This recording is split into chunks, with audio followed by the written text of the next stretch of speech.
While set in 1987, Freaky Tales is more of an ode to the 1990s boom of independent exploitation cinema, which in itself was a throwback to the films of the 1970s, than it is a representation of the 1980s, at least stylistically anyway. There are still plenty of nods to the 80s on display, including jokes about the Lost Boys, punk rock brawls, and live hip-hop battles. Freaky Tales' biggest influence is no doubt Quentin Tarantino, especially his 1994 film Pulp Fiction, as well as extreme nods to his early 2000s epic Kill Bill. I even tasted a bit of Four Room spice in the soup as well. But there are other directors' influences that can be felt as well, including the early works of Spike Lee, Alex Cox, and even Wong Kar-wai.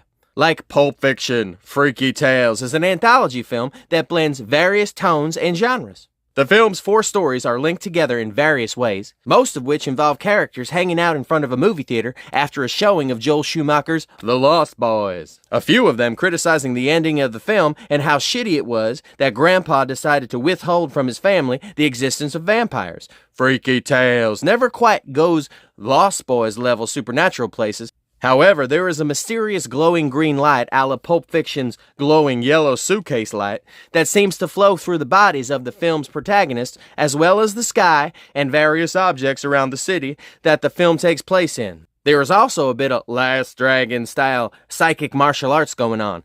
The Last Dragon was a 1985 martial arts comedy classic which also featured mysterious glowing lights flowing through its characters.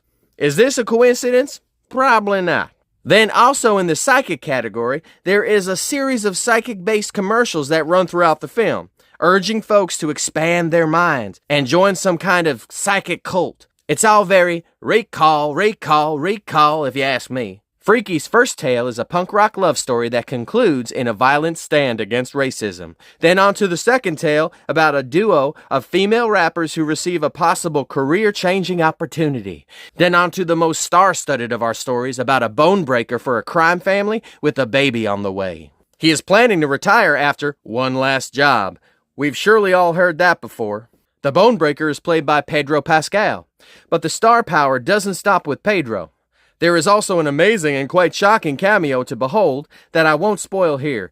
The film wraps up with a retelling of a real-life basketball star on a quest for revenge with nothing but his yellow uniform and a samurai sword. Australian actor Ben Mendelsohn stars as the baddie in this segment. He had previously worked with the film's directors creative duo Anna Boden and Ryan Fleck on Captain Marvel, which I had never seen due to the excessively cruel review bombing of the poor thing.